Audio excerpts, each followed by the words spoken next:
Et de la même manière qu'il a vécu cette trahison, nous, on peut également le vivre, et on l'a peut-être déjà vécu, le fait d'être abandonné, le fait d'être trompé.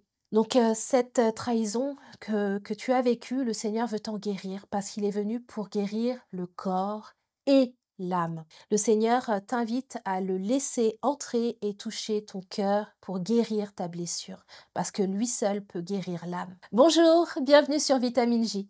Aujourd'hui, j'ai la joie encore de vous emmener dans la méditation du jour et nous allons prendre le psaume 55 à partir du verset 13. Il est dit: Ce n'est pas un ennemi qui m'outrage, je le supporterai. Ce n'est pas mon adversaire qui s'élève contre moi, je me cacherai devant lui. C'est toi que j'estimais mon égal, toi mon confident et mon ami. Amen. Dans ce psaume, David parle de quelque chose de particulier. On connaît son vécu, on sait qu'il a fui énormément devant Saül, qui le poursuivait pour le tuer. Donc ce n'est pas de Saül dont il parle. Et donc en fait, il parle de son propre fils, Absalom.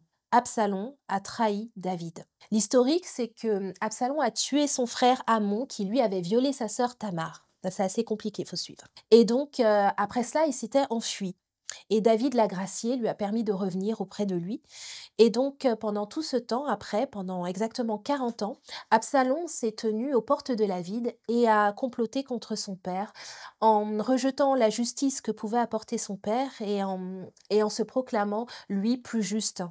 Et donc, pendant 40 ans, il a cette double face. Et à un moment donné, il met son plan en exécution et donc il fait un coup d'État. Et donc son père, David, doit s'enfuir et laisse uniquement ses concubines dans son royaume. Donc après cette trahison, nous avons David qui est dans l'incompréhension, qui est blessé, déçu. C'est son fils. Et de la même manière qu'il a vécu cette trahison, nous, on peut également le vivre, et on l'a peut-être déjà vécu, le fait d'être abandonné, le fait d'être trompé. C'est une blessure qui est plus ou moins importante en fonction du degré de proximité de la personne qui nous fait ce mal. Ça peut être un ami, ça peut être de la famille, ça peut être un époux, une épouse. L'infidélité est une trahison, l'adultère. Et qu'est-ce que ça fait? Ça brise quoi? La confiance. La confiance, c'est le pilier des relations. Et donc, c'est une blessure qui vient dans notre âme. Toucher le socle du mariage. Effectivement, on a aussi cette image dans la parole de Dieu où le peuple est considéré comme la fiancée de Dieu et à chaque fois Dieu invite sa fiancée à être fidèle. Mais on voit dans tout le parcours dans l'Ancien Testament que le peuple d'Israël est infidèle et à un moment donné se détourne de Dieu et se tourne vers d'autres dieux.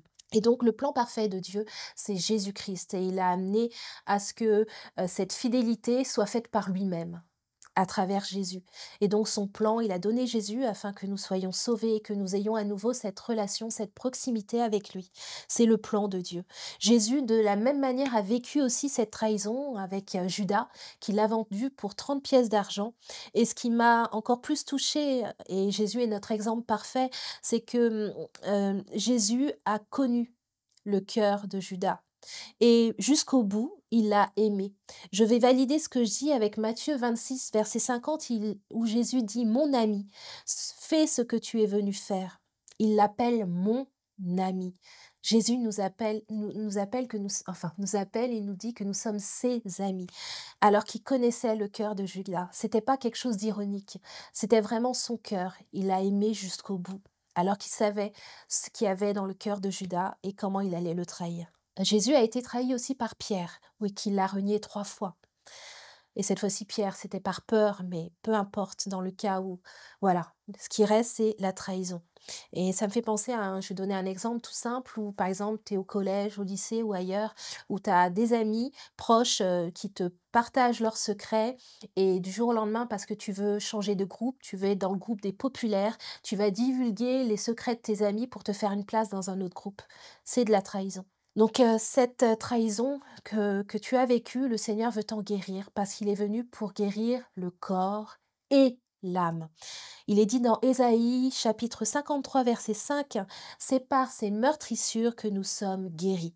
Le Seigneur t'invite à le laisser entrer et toucher ton cœur pour guérir ta blessure, parce que lui seul peut guérir l'âme. Aucun médecin, aucun psychologue ne peut guérir l'âme. Il n'y a que Jésus. Dénoncer, faire le bilan, mettre en avant ou faire ressortir les choses est une première étape, mais guérir ton âme, il n'y a que Dieu qui peut le faire. C'est pourquoi si tu écoutes cette vidéo, c'est qu'il y a quelque chose qui est pour toi aujourd'hui et le Seigneur veut guérir ton âme. C'est pourquoi je vais prier maintenant dans ce sens. Soyez bénis. Seigneur Dieu Tout-Puissant, tu es celui qui guérit le corps et l'âme. Seigneur mon Dieu, les médecins ne peuvent pas. Seigneur, c'est toi qui le peux parce que c'est toi qui nous as façonnés. Et c'est toi qui es, Seigneur, ce divin médecin, Seigneur mon Dieu. Alors je t'invite, Seigneur, dans la vie des auditeurs, des auditrices, à venir toucher là exactement où ils ont mal, Seigneur, et à, Seigneur, étendre ta main, Seigneur, et à guérir, Seigneur mon Dieu, cette blessure, Seigneur mon Dieu. Merci parce que tu es celui qui relève leur tête, et merci pour la paix et la joie que tu déposes aujourd'hui dans leur cœur. Que ton nom, Seigneur, soit glorifié. Merci, Seigneur, au nom de Jésus, j'ai prié. Amen. Soyez bénis. Je vais terminer juste avec le psaume 147, verset 3, à laisser sur votre cœur. Il est dit, il guérit ceux qui ont le cœur brisé et il pense leurs blessures. Alors je vous dis sur ce, à bientôt, soyez bénis et bonne journée.